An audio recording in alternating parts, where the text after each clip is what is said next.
So this is a look at my new media player, my new Android TV box. I've been using till now the Mediator, Mediator because it's got an 8 in the name. It's a 500X. It's a basic box. You could add your own full-size hard drive, and it had a few basic apps which I never used, but it was a nice media player for just playing, you know, files off of the network or off USB.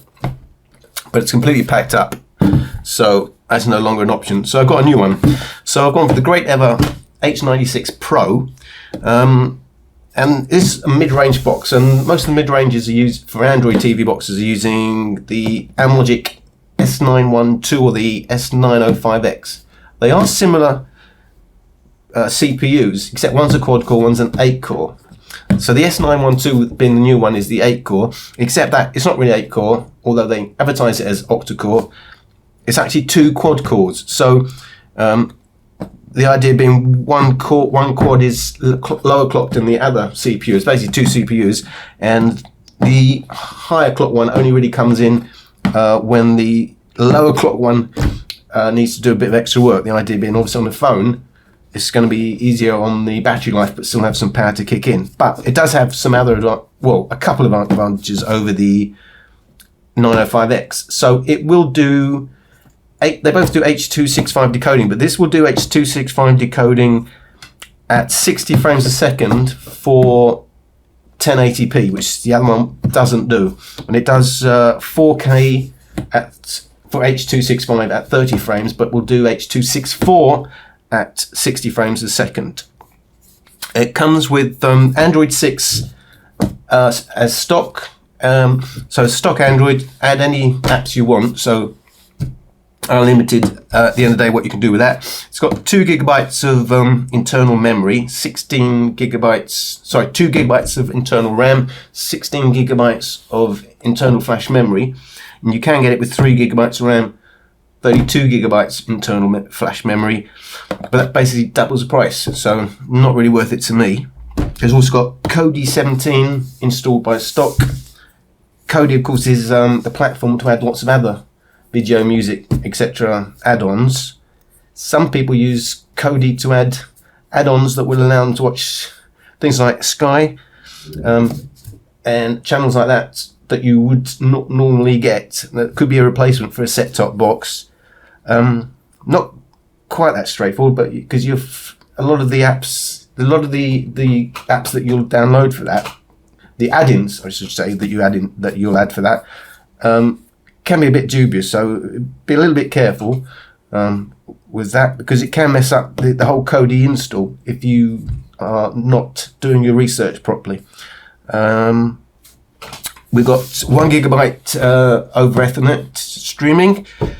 It's got dual Wi-Fi, 2.4G and 5G. So it does 4K VP9 decoding. VP9 is the YouTube 4K codec. So it's got support to watch all your 4K videos on YouTube. The other big advantage this has over the 905X is that they both have support for high definition range 10 videos. This has support for Dolby Vision, which is basically another form of that. So that may or may not be important to you. The 905X, I think, on the whole, are a little bit cheaper, but and they are similar. But at the end of the day, there's not much in it, so I thought go for the 912. So that's basically overview. So I'm going to do the unboxing now and have a look what's inside, which is always the exciting bit for me. So the lid comes off, and you notice it's really small.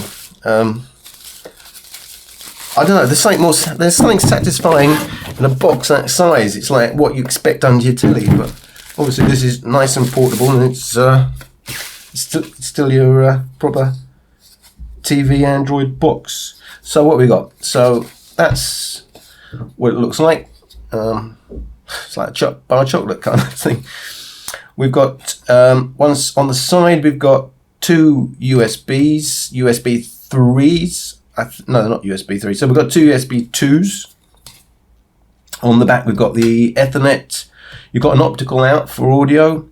You've got your HDMI, and you've got your power lead, your power in. So, and on the other side, you've got your two USBs. So you've actually got 4 USB inputs, and you've got a slot for your MicroSD.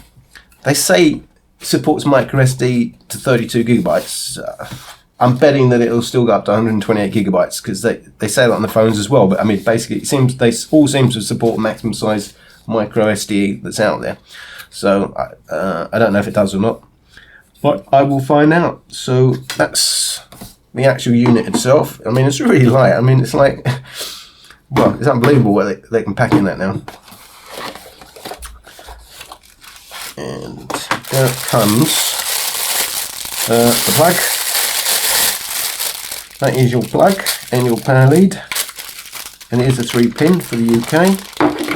It does come with an HDMI lead, but not a very long one. So how much use that would be? Probably not a lot. The remote, basic remote, it does obviously support Bluetooth, so most likely to use a Bluetooth keyboard and a little mouse pad, and it's got a little manual, and it really is a little manual. In fact, I can't even read it. It's so small. Blimey. You'd need a magnifying glass for this, that's all I can say. So that is the unboxing, and hopefully I'll put up a review when I've had some time to use it.